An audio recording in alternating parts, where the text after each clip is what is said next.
dari kelas 11 IPS 2. Oke, pada kegiatan kali ini nih saya akan mencari tahu tentang apa itu inflasi. Nah, sebelumnya mari kita tanyakan dengan yang lain. Di sini mungkin ada teman-teman saya. Oke, itu dia, ada Sujani. Ayo kita tanyakan inflasi dengan Sujani. Hai Sujani. Halo. Menurut kamu apa sih itu inflasi? Oke, menurut saya sendiri inflasi merupakan suatu proses peningkatan harga secara umum dan terus-menerus dalam waktu yang sangat lama. Oke, itu yang saya tahu, Juli. Oke, terima kasih Sujani. Dadah. Ya.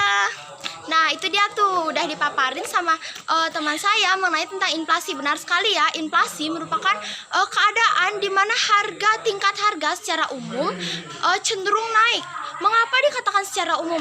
Nah, barang dan jasa di pasaran itu kan jumlah dan jenisnya itu berbagai atau bermacam-macam gitu.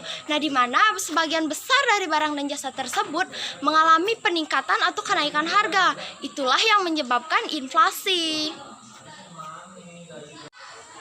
Oke, dari sekian banyaknya inflasi yang terjadi, ada loh jenis-jenis inflasi yang dimana dibedakan menjadi 3. Nah, yang pertama itu ada dibedakan berdasarkan kecepatannya, dibedakan berdasarkan parah atau tidaknya, serta dibedakan berdasarkan sumbernya. Mari kita bahas satu persatu ya. Nah, yang pertama berdasarkan kecepatannya, dimana dibagi menjadi 3. Yang pertama itu ada inflasi lunak, dimana terjadi kurang dari 5% per tahun. Yang kedua ada inflasi cepat, di mana terjadi lebih dari 5% per tahun. Dan yang ketiga yaitu ada inflasi meroket, di mana terjadi lebih dari 10% per tahunnya. Untuk jenis yang kedua yaitu ada berdasarkan parah atau tidaknya. Yang pertama yaitu ada inflasi ringan, di mana inflasi ringan ini terjadi atau kurang di bawah dari 10% per tahunnya. Nah, yang kedua itu ada inflasi sedang, di mana terjadi 10% sampai 30%. Yang ketiga ada inflasi berat, yang dimana terjadi antara 30% sampai dengan 100%. Yang terakhir itu ada inflasi sangat berat, di mana terjadi melebihi atau di atas 100%. Oke, untuk jenis yang ketiga yaitu berdasarkan sumbernya ada 2 ya, yaitu inflasi dari luar negeri, di mana itu biasanya diakibatkan karena impor barang, di mana negara tempat kita mengimpor barang itu sedang terjadi inflasi, sehingga harga barang yang kita impor pastinya tentunya akan tinggi gitu ya. Nah, untuk yang terakhir yaitu ada inflasi dari dalam negeri, di mana biasanya terjadi karena meningkatnya pengeluaran pemerintah dan defisit anggaran. Oke, sebelum lebih lanjut, lalu apa sih penyebab atau faktor-faktor yang menyebabkan terjadinya inflasi? Oke, yang pertama itu pastinya karena kenaikan permintaan yang melebihi penawaran. Ada juga kenaikan harga barang produksi, serta meningkatnya peredaran uang di masyarakat. Ada juga karena inflasi di luar negeri. Mengapa inflasi di luar negeri bisa menyebabkan inflasi? Nah, misalkan kita mengimpor barang dari negeri Cina, nah sedangkan di sana itu terjadi inflasi, maka itu juga akan bisa menyebabkan inflasi di negara kita. Nah, yang selanjutnya itu ada inflasi dalam negeri. Nah, biasanya itu disebabkan karena meningkatnya pengeluaran pemerintah dan defisit anggaran. Selain itu juga inflasi dipengaruhi oleh berkurangnya ketersediaan barang di pasaran.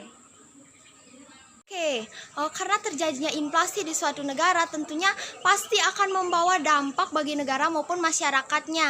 Nah, lalu bagaimana sih dampak-dampak jika terjadi inflasi? Mari kita tanyakan kepada teman-teman saya. Nah, di sana itu ada Susan. Hai Susan. Hai. Nah, menurut Susan, jika terjadi inflasi di suatu negara, apa yang menjadi dampak dari inflasi tersebut? Nah, menurut saya jika di suatu negara mengalami inflasi akan terjadi terhambatnya pertumbuhan ekonomi karena kurangnya investasi dan minat orang untuk menabung seperti itu. Oke, terima kasih Susan. Bye-bye. Nah, benar yang disampaikan Susan. Oke, kita tanyakan lagi kepada Agatha. Nah, ada Agatha di sebelah sana. Hai Agatha. Hai Juli. Nah, jika terjadi inflasi di suatu negara, apa yang menjadi dampak bagi negara ataupun masyarakatnya menurut kamu? Jikalau di suatu negara terjadi inflasi harga, maka masyarakat tidak dapat menjangkau suatu harga barang tersebut karena barang tersebut mengalami kenaikan harga. Nah, itu pendapat dari saya. Oke, sangat benar ya dampak-dampak yang dipaparkan oleh teman-teman saya. Untuk lebih lengkapnya, teman-teman bisa mencari lagi mengenai dampak-dampak dari inflasi. Yang terjadi tentunya pasti mesti diatasi ya, agar ketika inflasi tidak teratur tentunya berdampak buruk bagi perekonomian suatu negara. Mari kita tanyakan pendapat tentang bagaimana mengatasi inflasi dari teman-teman saya. Menurut saya, secara umum kebijakan moneter untuk mengurangi laju inflasi pada suatu negara, pemerintah dapat mengeluarkan kebijakan moneter, yaitu kebijakan pemerintah melalui bank sentral sebagai pemegang otoritas moneter untuk mengendalikan jumlah uang yang beredar dalam rangka mencapai kestabilan ekonomi. Kebijakan moneter dalam rangka untuk mengatasi inflasi adalah dengan mengurangi atau mengendalikan jumlah uang yang beredar dalam masyarakat, antara lain sebagai berikut. Yang pertama, politik de conto. Bank sentral dapat menjalankan pengaruhnya atas jumlah uang yang beredar dengan jalan menaikkan atau menurunkan suku bunga atau dikonto. Dengan menaikkan suku bunga maka dapat mengurangi jumlah uang yang beredar. Sebaliknya, jika suku uang turun dapat menambah jumlah uang yang beredar. Yang kedua, politik pasar terbuka. Dengan politik pasar terbuka, bank sentral secara aktif akan membeli atau menjual suatu barang yang berharga dengan tingkat atau suku bunga yang tertentu. Jika bank sentral membeli surat berharga, maka akan memberi pengaruh untuk menambah jumlah peredaran uang. Sebaliknya, jika bank sentral menjualnya, maka uang banyak yang ditarik dari peredaran. Yang ketiga, politik cadangan kas. Bank sentral dapat menentukan jumlah cadangan kas minimum yang harus ada di bank umum dengan tujuan agar kredit yang diberikan kepada masyarakat dapat dikendalikan sehingga dapat mempengaruhi jumlah uang yang beredar. Nah, menurut saya bagaimana sih cara untuk mengatasi inflasi? Nah, cara mengatasi inflasi yaitu bisa digunakan dengan cara kebijakan fiskal. Nah, di mana kebijakan fiskal ini mengatur pengeluaran dan pendapatan suatu negara. Nah, untuk yang pertama yaitu ada sistem perpajakan, di mana pemerintah bisa menaikkan suatu pajak yang bertujuan untuk memperkuatkan suatu negara dan untuk memperbesar pengeluaran secara umum. Sebaliknya, pemerintah juga bisa menurunkan suatu pajak yang bertujuan untuk memberikan perusahaan berinvestasi dan meningkatkan konsumsi. Nah, yang selanjutnya itu adalah politik anggaran. Pemerintah bisa menjalankan anggaran berimbang atau tidak berimbang. Jika menempuh anggaran berimbang, sisi pengeluaran direncanakan sama dengan sisi penerimaan. Yang selanjutnya, anggaran tidak berimbang dibagi menjadi dua, yaitu defisit dan surplus. Defisit, anggaran di mana pengeluarannya lebih besar dari penerimaan.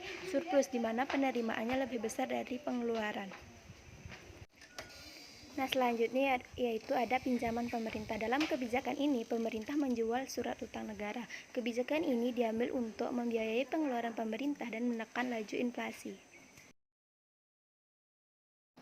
Nah, yang selanjutnya itu ada kebijakan non-moneter dan non-fiskal, di mana kebijakan non-moneter dan fiskal ini artinya kebijakan untuk mengatasi inflasi dengan tidak mempengaruhi jumlah uang yang beredar maupun pendapatan dan pengeluaran negara. Bentuk kebijakan tersebut diantaranya adalah yang pertama itu peningkatan produksi dan peningkatan jumlah barang di pasaran. Yang kedua, kebijakan upah dengan menaikkan upah real yang sudah memperhitungkan inflasi. Yang ketiga itu pengendalian pengawasan harga, misalnya pemerintah menetapkan kebijakan dengan harga maksimum. Oke, sekian persembahan dari kelompok kami. Nah, sebelum saya tutup, mari kita berkenalan dengan rekan-rekan kelompok saya. Halo, perkenalkan nama saya Nikomang Nekari Susanti, kelas 11 IPS 2, bisa dipanggil Susan. Perkenalkan, nama saya Gede Akatamulan Pandey, saya berasal dari kelas IPS 2, bisa dipanggil Agat. Oke, perkenalkan nama saya Niwayan Sujani, saya dari kelas 11 IPS 2, nomor absen 23. Kami dari Ekonomi It's So Easy.